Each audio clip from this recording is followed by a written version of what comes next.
Welcome to Facts TV News, where everything is true.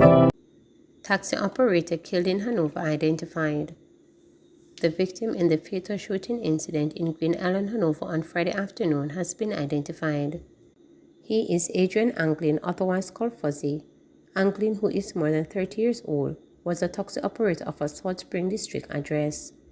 Reports are that around 4:30 p.m., Anglin was at a taxi stand in the square of Green Island when he was shot. A second individual was involved in the incident and rushed to hospital for treatment. When reporters visited the scene, family members and friends were distraught and reluctant to speak. However, they shared that the beloved taxi operator, who transported mostly primary school students to and from school, would be missed.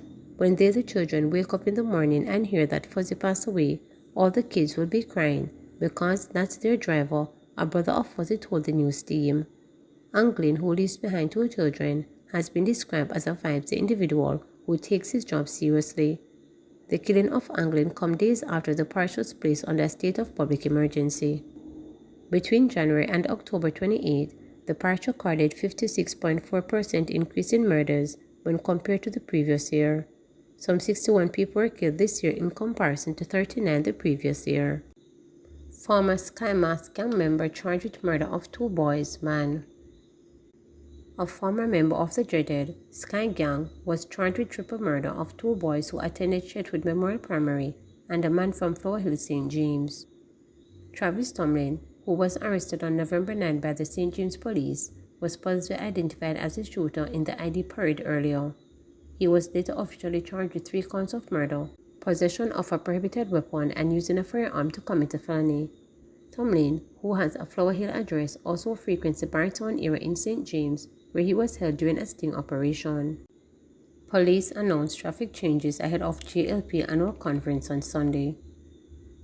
In anticipation of the annual conference of the Jamaica Labour Party JLP on Sunday, the police have announced several traffic changes across the corporate area. According to a release on Saturday, the conference will be held at the National Arena beginning at 10 a.m. However, traffic changes will be implemented from as early as 8 a.m. The changes are as follows. Before the event, at 8 a.m., Outerwind Drive will be one way towards National Stadium easterly. Motorists traveling from this direction will turn left on Roosevelt, right onto Staten Terrace, right on Mountain View Avenue, right onto Outerwind Drive and into the car park. Police checkpoints will be at Roosevelt Avenue and Latham Avenue. Only vehicles with VIP passes will be allowed to enter Roosevelt towards the stadium. A police checkpoint will also be at Mountain View Avenue, Outerwind Drive. Only the event attendees will be allowed to enter Outerwind Drive from Mountain View Avenue. There will be no throughway along Outerwind Drive between gates E4 to the Bob Marley statue at the intersection of Roosevelt Avenue. The area will be available only to pedestrian traffic. Residents traveling from Mountain View Avenue to the Loft Apartments will be allowed to turn onto Outerwind and access the apartment. Residents from Stadium Gardens will be able to leave and enter the community by using Outerwind as a one-way easterly only. Latham Avenue at the intersection with Old Hope Road will be closed to general vehicular traffic. Only residents will be allowed access.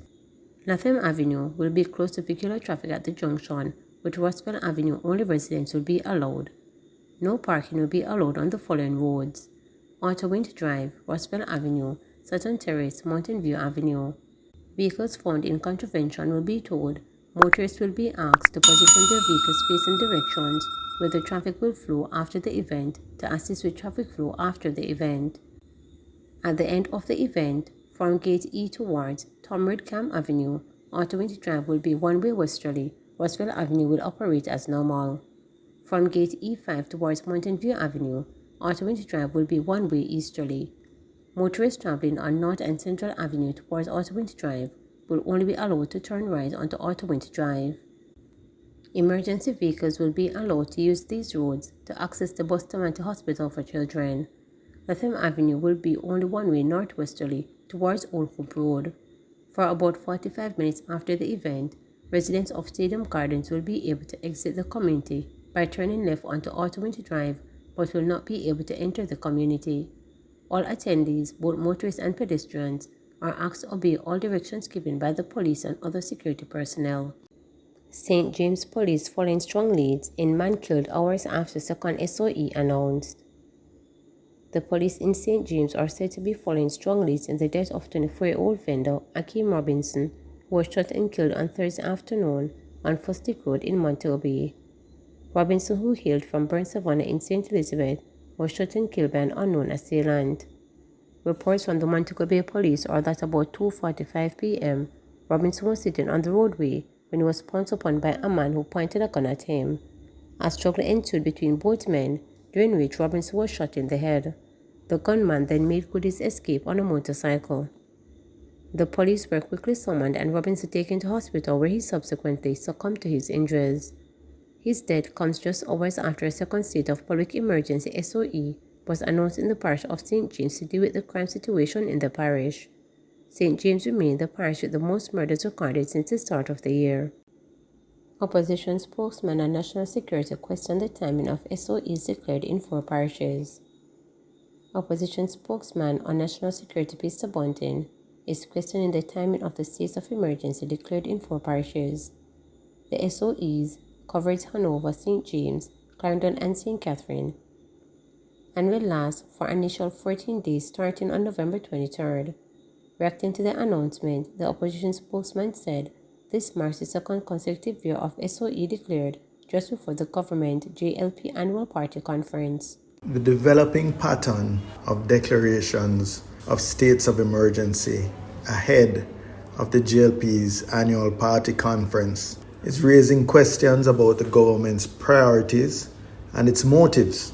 It appears more performative than effective and indicates a trend toward misuse of security measures for political optics rather than genuine public safety.